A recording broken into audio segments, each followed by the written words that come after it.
सोचिए ज़रा, कोई आपके सामने बैठा है, मुस्कुरा रहा है, लेकिन उसकी आंखों के पीछे, उसके ज़हन के अंधेरों में क्या चल रहा है, इसकी हमें बिल्कुल खबर नहीं। और किताब कहती है, असल खतरा वही है जो नज़र नहीं आता। ये अल्फाज इस किताब के राइटर क्रिस्टोफर बेरी डी के हैं। ये सिर्फ एक लाइन नहीं है, ये एक किस्म की दावत है। एक ऐसी दुनिया में जहां इंसानियत की सरहदें धुंधला जाती हैं और दरिंदगी शुरू होती है। एक ऐसा सफ़र जिस पर वो हमें चाहें या ना चाहें अपने साथ ले जा रहे हैं। ऑथर ने अपनी जिंदगी के लगभग 30 साल सिर्फ इसी एक सवाल को समझने में गुजार दिए कि आखिर इंसान और दरिंदे के दिमाग में बुनियादी फर्क क्या है। और वो ये काम सिर्फ लाइब्रेरी में बैठकर नहीं करते थे, नहीं, वो उन कातिलों के सामने उनकी हाई सिक्योरिटी सेल्स में जाकर बैठते थे, उनकी आंखों में आंखें डालकर पूछते थे कि तुमने ऐसा क्यों किया। Welcome to Danish Qutub. यहाँ हम सिर्फ किताबों को पढ़ते नहीं, बल्कि उनके अंदर छुपी गहरी और हाँ, कभी कभी बहुत तकलीफ-देह सच्चाइयों को डीकोड करने की कोशिश करते हैं, ताकि हम अपने आसपास की दुनिया को और इसमें बसने वाले लोगों को ज़रा बेहतर तरीके से देख सकें। क्रिस्टोफर बेरी डी एक इन्वेस्टिगेटिव क्रिमिनोलॉजिस्ट हैं, और उनकी ख़ास बात यह है कि उन्होंने दुनिया के कुछ सबसे ख़तरनाक सीरियल किलर्स से उनकी क़ैद तन्हाई में जाकर घंटों बातचीत की। वो उनके दोस्त बने, उनका ट्रस्ट जीता, सिर्फ इसलिए ताकि वो उस अंधेरे कमरे का दरवाज़ा खोल सकें जहां उनके खौफनाक ख्यालात कैद थे। ये किताब उन्हीं बातचीतों का, उन्हीं इंटरव्यूज़ का निचोड़ है। तो चलिए इस सफ़र के पहले और शायद सबसे अहम और खौफनाक कॉन्सेप्ट को समझते हैं। इसे कहते हैं द मास्क ऑफ सैनिटी, यानी अक्लमंदी का वो नकाब जो शायद सबसे बड़ा धोखा है। देखिए, किताब बताती है कि साइकोपैथ्स ज़ाहिर में बहुत नॉर्मल, बहुत चार्मिंग, पुरएतमाद और अक्सर बहुत कामयाब नज़र आते हैं। वो आपसे इतनी खूबसूरती से बात करेंगे कि आप उनसे मुतासर हुए बिना रह नहीं पाएंगे। लेकिन इस निकाब के पीछे एक ऐसी हकीकत छुपी है जहाँ कोई हमदर्दी नहीं, कोई एहसास नहीं, सिर्फ और सिर्फ अपने फ़ायदे के लिए दूसरों को इस्तेमाल करने की शदीद ख्वाहिश है। एक सेकंड के लिए इस बात को समझें। उनका दिमाग जज्बात महसूस नहीं करता, वो सिर्फ उनकी एक्टिंग करना सीखता है ताकि वह हमें बेहतर तरीके से मैनिपुलेट कर सकें। और यहीं पर हम सबसे बड़ी गलतफहमी का शिकार होते हैं।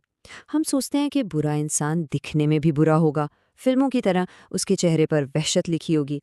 लेकिन बेरी मूडी कहते हैं कि हकीकत इसके बिल्कुल बरक्स है। असल खतरा उस चेहरे से है जो बिल्कुल हम जैसा दिखता है, जो हमारे दरमियान, हमारे ऑफिसेज में, हमारे घरों में एक नॉर्मल इंसान बनकर रहता है। लेकिन यहाँ एक बात समझना बहुत बहुत ज़रूरी है।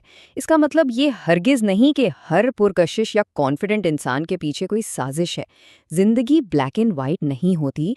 ये किताब उन एक्सट्रीम पैटर्न्स की बात कर रही है जो इंसानियत के दायरे से बाहर हैं। इस इन्फॉर्मेशन को हर किसी पर लागू करना ना सिर्फ गलत है, बल्कि खतरनाक भी हो सकता है। तो इस कॉन्सेप्ट को बेहतर समझने के लिए एक छोटा सा एक्शन है। अपने इर्द गिर्द किसी ऐसे शख्स के बारे में सोचिए जिसकी बातों और कामों में हमेशा एक अजीब सा फर्क महसूस होता है। लेकिन कोई फैसला नहीं सुनाना, जज नहीं करना, सिर्फ एक न्यूट्रल ऑब्जर्वर की तरह इस पैटर्न को देखने की कोशिश करनी है। ये मश्क लोगों को लेबल करने के लिए नहीं, बल्कि अपने अंदर ऑब्जर्वेशन की कुव्वत को मजबूत करने के लिए है। अब आते हैं किताब के सबसे बुनियादी नुक्ते पर।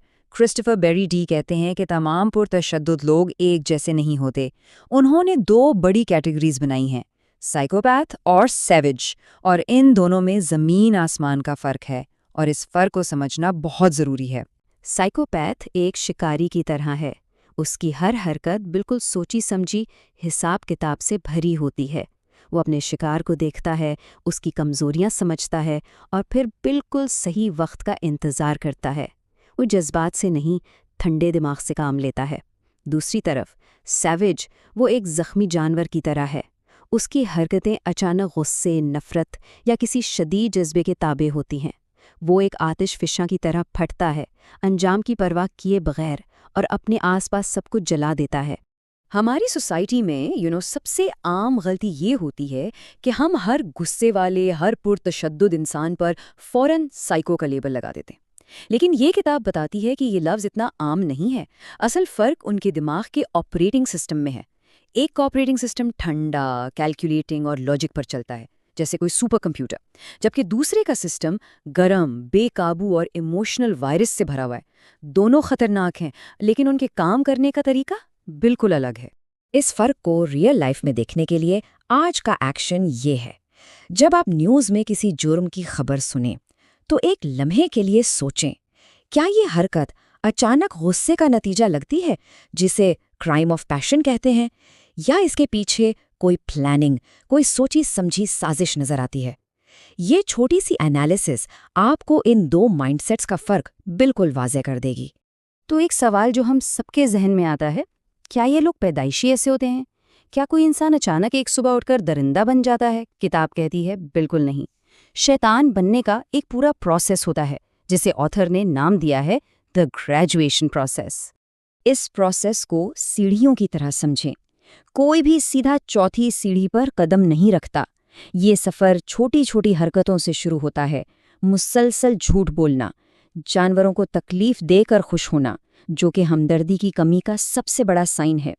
پھر یہ حرکتیں بڑی ہوتی ہیں، چوری کرنا، لوگوں کی باؤنڈریز کو توڑنا۔